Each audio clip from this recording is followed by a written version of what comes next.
Let's go on to that and speak to Dr. Randy Abbey. He's the CEO of the Ghana COCOBOD. Doc, good evening. Thank you very much for your time. At the press conference today announced by the finance minister, quite a number of measures to address recent challenges within the sector. What he said immediately should be done is that the immediate payment of the cocoa farmers who are on since November. Do you have the money sitting ready available to commence the payment tomorrow, as the finance minister announced today, sir? Well, I didn't hear the finance minister say that we should commence tomorrow.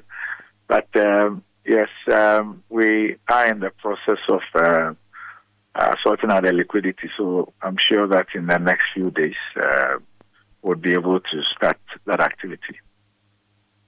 Okay. He also now announced that in the past, COCOBOD has entered into certain ventures which were not profitable. And so, for instance, the construction of cocoa rows and like should be put on hold. Are you currently in a state of embarking on these activities, or because of this directive, you are seizing everything altogether? Well, first of all, when we assumed office, COCOBOD had signed contracts totaling 26.5 billion cedis. And under the IMF program, COCOBOD signed up to do what they call a rationalization of this project to reduce the cost or the commitment from 21.7 billion to some 6.9 billion. Strangely, although this was part of the IMF deal that COCOBOD had committed to do for 2 years, nothing was done about it. So it was when we assumed office that I found this out, and I reported to my minister, Dr. Kisla Tufosin. He quickly convened a meeting with the Honorable Roads Minister, Honorable Abuja, and Honorable Abuja also expedited action. We met together with his officers, and we've done this rationalization, which has brought down the exposure from 21 plus billion to 4.35 billion. Originally, it was supposed to be 6.9 billion. So that is what he also announced, that government has decided the liability to the Ministry of Roads and the Ministry of Finance to deal with. Now, whilst we had this thing hanging on our neck, there was no way that we were going to take on new road projects. And when I went out on my first tour of all the 74 cocoa districts, anywhere I went to, they made requests for roads. And I made this clear to both the traditional rulers and the citizens of those places that, look, this is what I've come to meet.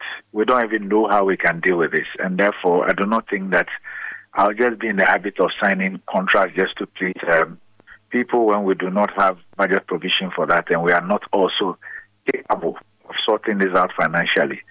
Then, when the Honorable Minister was announcing the producer price for the 25-26 season, he announced that government has barred COCOBOD from engaging in quasi-fiscal activities, especially road construction.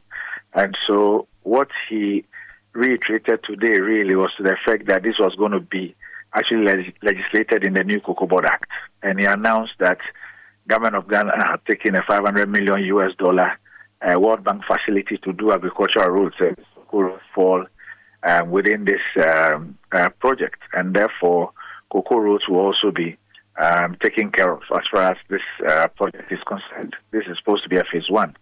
So we have not signed any road contract. We are not embarking on any new road projects. We focused on trying to get a rationalization done so that we can clean our books by taking off this 21.7 billion city commitment of roads into it, something that had been committed to the IMF but had not been done for 2 years.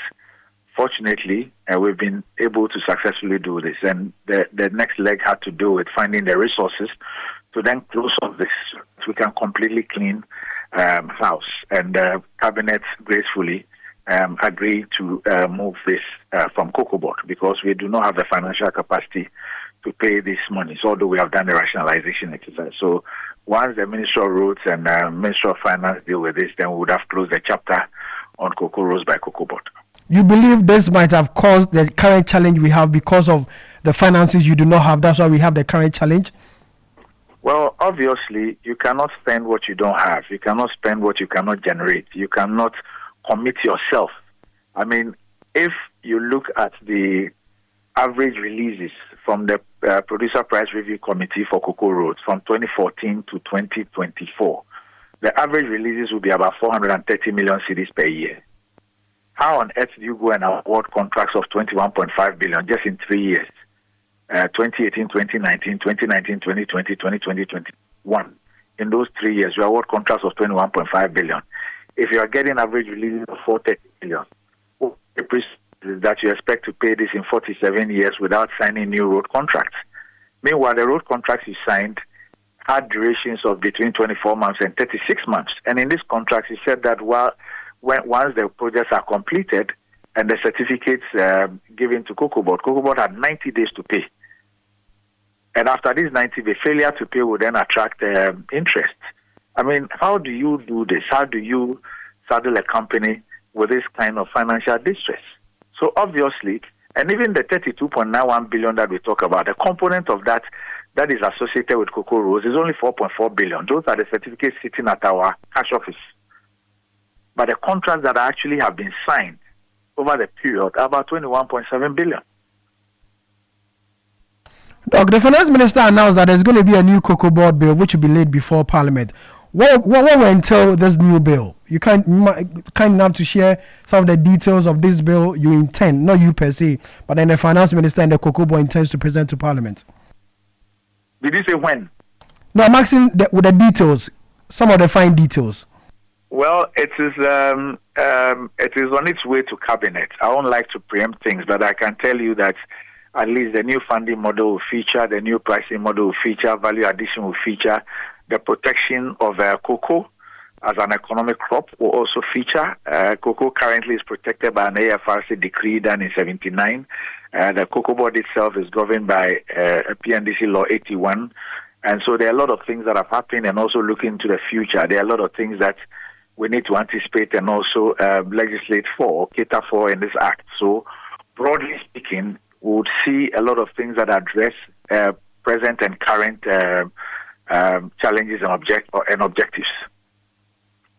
Doc, why has it become necessary for you to reduce the prices as announced by the finance minister for the 2025-2026 cocoa season? Because he says that for for the ton it's going to be 41,392, and then for the bag is going to be 2,587. What has prompted this reduction?